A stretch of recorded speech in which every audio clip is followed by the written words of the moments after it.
Hi guys, good day. Welcome back to my vlog. Kamusta na kayo dyan, mga kaibigan, especially sa mga viewers and mga subscribers ko.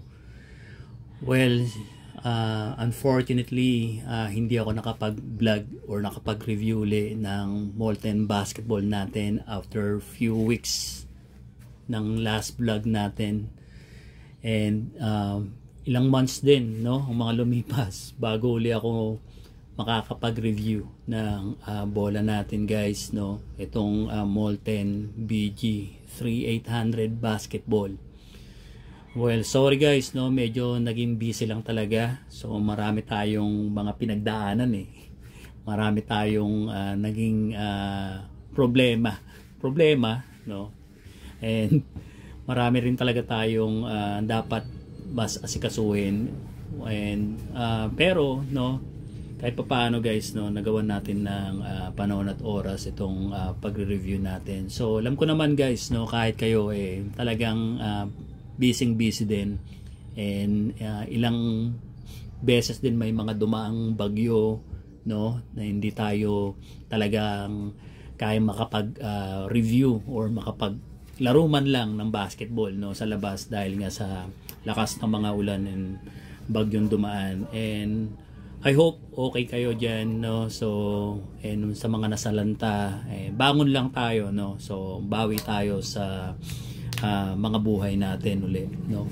Anyway guys, no, so going back, no, dun sa BG 3800 natin. So earlier, no, nakapaglaro kami ng basketball. So 7 in the morning, nagising ako ng maaga, nagyaya ako mag-basketball para makapagpainit, makapagpapawis, and makapag-banat-banat din kahit papano ng mga buto, no.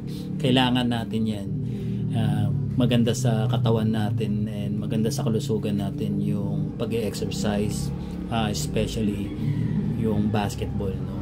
So ano nga bang pwede nating i-vlog ngayon? Well, actually guys, wala namang something special, no. So gusto ko lang din mga musta, no. So kasi nga matagal din akong hindi nakapag review or nakapag vlog ulit ng bola natin, and I promised that I would review this Molten basketball the PG 3800 again after weeks, no.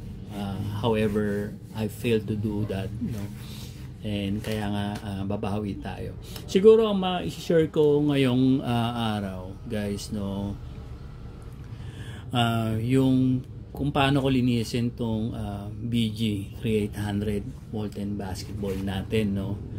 So simple lang naman guys, no. Actually wala namang problema kung gagamitan mo yan ng basahan. Wag mo lang siyang lalabahan, no. Hindi nilalabahan ang bola, guys, no.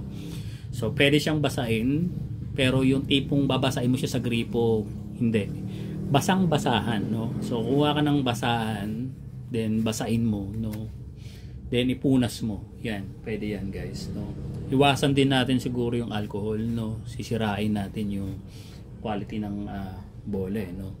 So before we start to clean this ball, so tingnan muna natin kung gaano siya karumi ngayon, no. So nag-gloves pa ako, guys, no, para lang dito. So sabi ko nga kanina, naglaro kasi kami ng basketball, so ginamit namin tong bolang to.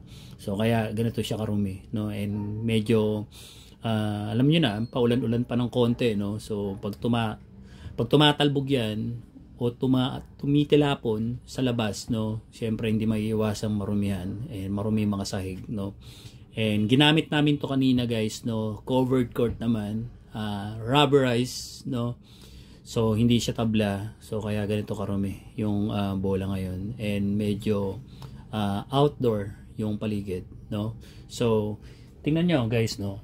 So ito, oh yan, so ang dumi, no.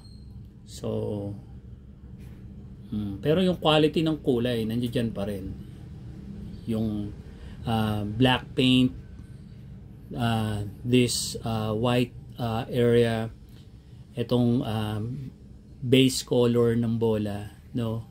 So kitang-kita pa rin, kahit yung mga letters, no, yung printing, no, So medyo malinaw pa rin. Guys, walang daya. So talagang ginagamit tong bola once or thrice a month, no. So ganun lang, every other week ginagamit talaga tong bolang to. So hindi naman siya na tenga kahit hindi tayo nakakapag review ng bolang to, guys, no. So yan, pakita ko lang sa inyo so yung itsura. So ang dumi, no. So eto, nakakuha na nga siya ng gas-gas no. So kung tawagin battle scar, no, or battle damage, no. So yan, so itong gas-gas na to, hindi na to nawawala, no. Parang nagasgas siguro to ng mga players, no. Siguro na iba to sa yero, yan nangyari ganyan, pero hindi naman siya actually bumaon, no. So yan, tingnan nyo guys, no. Lalapit ko ng konti. So sorry sa camera, no, or sa video, medyo malabo. Anyway, so yan guys, no. So madumi. So lilinisin ko, pero hindi naman lahat, no. Papakita ko lang siya sa inyo. So portion na lilinisin ko using wipe out, no. Yung iba guys, gumagamit sila ng wet wipes para linisin yung bola, no. Mas maganda nga din yun. Pero ngayon hindi ko nagagamitan ng wet wipes. Rektahin ko na yung wipe out dyan, no, gamit ng basahan or tissue, guys, no. So titingnan natin. So ito, may tissue ko rito. So subukan nating punasan ng tissue yung area na to. Tingnan natin kung may makukuha tayong dumi, kung malilinis natin to by using tissues only, no. So yan, wala tayong makuhang dumi, guys, no. So next, sabi ko nga, gamitan na natin kagad ng wipe out, guys, no. So yan guys, wipe out kasi panlinis to ng mga leather shoes, no, leather bags, no. So kahit yung mga belt, no, panlinis talaga to. So ito kasing molten basketball natin, BG300, hindi naman to goma, no. So leather synthetic din kasi yan. So talagang pwede natin gamitan ng wipeouts yan, no. So portion lang gagamitan natin, guys, no. So tissue gagamitin ko this time. Later siguro baka gamitan ko ng basahan, pero to yung basahan, guys, no. Kapag gagamit kayo ng wet wipes, make sure yung basahan na gagamitin nyo tuyo, no. Hindi nyo kailangan gumamit ng basang-basahan. So kuha ko ng portion dito ng wet wipes, guys. Yan.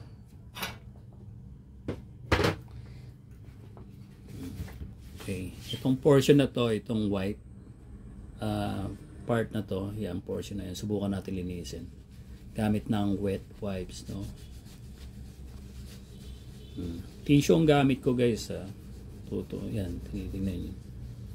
So napapansin nyo, medyo itong surface na to medyo parang lumalabas na yung mga back, no. So yan, no, medyo lumalabas na yung itim yan, pero yan guys, no, may makukuha ka pa rin naman talagang dumi dito, yan. So ganyan lang, guys, no. So iikot-ikot nyo lang yan.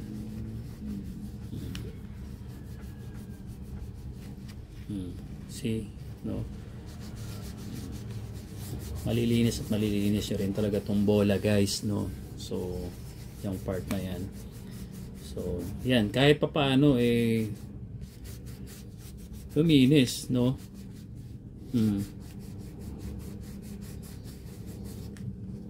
Daming dumi, no. So para sa akin, maganda na yung tissue talaga gamitin panglinis, no, guys, no. So itong wet wipes, make sure after you apply the wet wipes or the wipe out rather, no, sa bola, punasan nyo ng maigi. Madulas yan after yung linisin, guys, no. So, and talagang kakapit ulit yung dumi kapag nilaro nyo uli, pag nilinis nyo ng wipe out, no? So, kaya pagkatapos yung punasan ng wipe out, no, make sure punasan nyo ulit ng tuyong tissue or tuyong basahan. So, yan. So, medyo hindi ako satisfied, no, sa naging resulta. Pwede ko sigurong lagyan pa uli, no, ng wipe out isa pa, pero this time gagamit ako ng microfiber na basahan, no. Sige, teka lang guys, yeah. Yan. So itong basahan na to guys, no, so tuyo to, no. So like what I've said earlier, make sure yung basahan na gagamitin nyo tuyo, no. So hindi wet. Okay, so ayan guys, no, kumuha uli ako ng konting wipe out, no. So papahid natin to ngayon dito. Okay, ito sa part na, sa portion na to. So ito, tandaan nyo guys, no, medyo marumi, no. Kanina naman marumi naman talaga, no. So yan, ganyang karumihan. Yan, ganyang karumihan guys. Okay. So dito, ihahabol natin yung kulay. Pero iiwasan nating linisin tong area ng BG3800. Baka kasi kumupas o pumuti naman yung kulay, no. So tingnan natin kung ano magiging resulta guys. So yan, maitim yan. Pero ito, pinupunasan ko siya ngayon. Oh, see?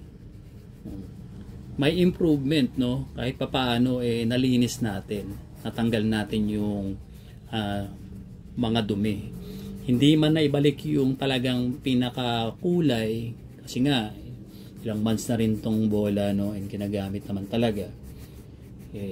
Hindi na siya talaga puputi ng gusto, no. Pero guys, no, tingnan nyo yung result. After ko gamitan ng wipe out, talagang luminis yung bola. Diba? Daanan ko ng konti itong mga gilid-gilid ng BG3800 guys, no.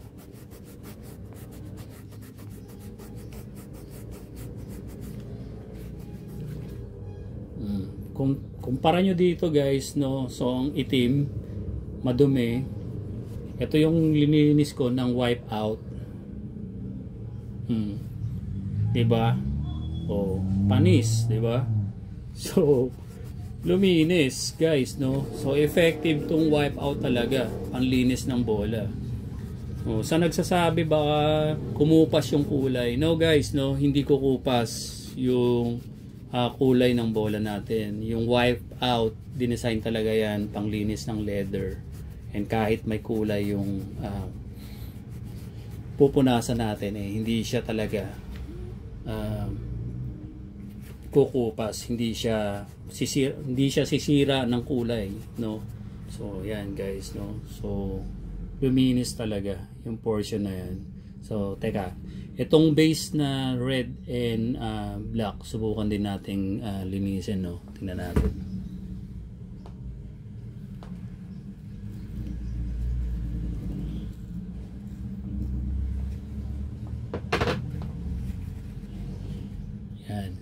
So, minsan nakakatuwa rin talagang linisin, no? So, nakaka-enjoy, lalo na kung may oras ka naman. Pero, kung alam mo naman gagamitin mo pa mamaya yung bola, siguro gamitin mo na lang siya kung alam mong, linisin mo na lang siya kung alam mong hindi mo na siya gagamitin. Ganun na lang. Sige guys, no? Subukan natin tong portion na to. Itong, tingnan nyo, yan, dumi, diba? Yan. A-apply ako ng wipe out dito. Subukan natin linisin. Medyo marami-rami itong na-apply ko. So, sasamantalahin ko na linisin ko na tong portion na to. Damay ko na rin tong white paint na to, no? Itong surface na to.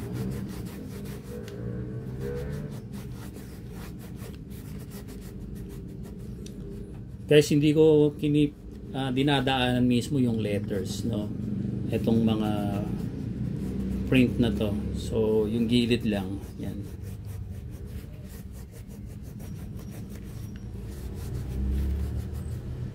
Yan. So guys, natin kita nyo madumi, so yan, kita nyo, apply ako dito ng wipe out sa part na to. Tingnan natin yung magiging resulta, no, para naman ma-compare talaga natin kung luminis ba or camera tricks lang yung nangyayari, no, kung may improvement ba itong wipe out, no. Tingnan natin.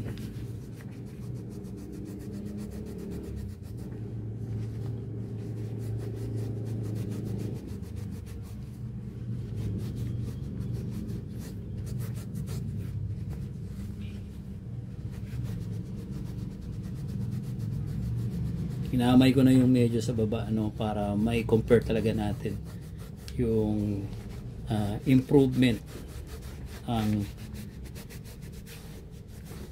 bola, no, after applying wipe out to clean this Molten BG3800 basketball. Yan. See guys, no, oh, taran. So nakita nyo yung difference, no, so nalinis niya halos guys, no. Hindi man ganun kalinis, siguro kulang pa yung apply kong wipe out dito, no, pero talagang nagkaroon ng improvement. So ganito kaitim yan kanina, no, ganyan kaitim yan kanina.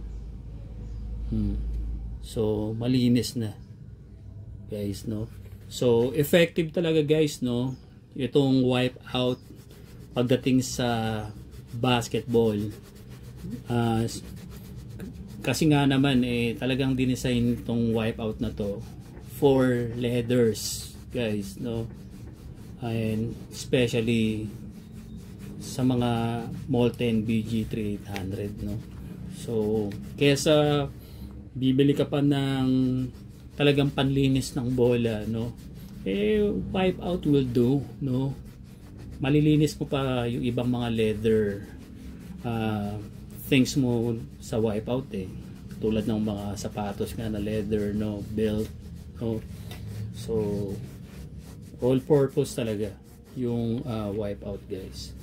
So yun lang siguro ang may share ko sa ngayon guys, no. Hindi ko natatapusin muna tong paglilinis, medyo mahaba-haba to, ay matatagalan talaga ang pag-vlog natin o itong video na to kung tatapusin ko pa tong paglilinis ng bola. Well, I hope nakatulong sa inyo itong video na to, no. So hindi man natin na-review ng kagad yung bola kasi nga naging busy tayo, pero masasabi ko guys, no, pagdating sa dribbling, okay na okay pa rin ng dribbling ng bola na to, no. So matibay pa rin to guys, hindi pa rin siya oblong, no. So saktong-sakto pa rin siya pag na grip, no. Hindi pa rin siya pumapalya, no, kapag tumira ka, ganun na ganun pa rin guys. Pag nag-dribble ka, ganun na ganun pa rin ang quality. So yan, so wipe out medyo madulas after, pero ang technique lang talaga punasan nyo lang ulit ng tuyo, tissue or tuyong basahan.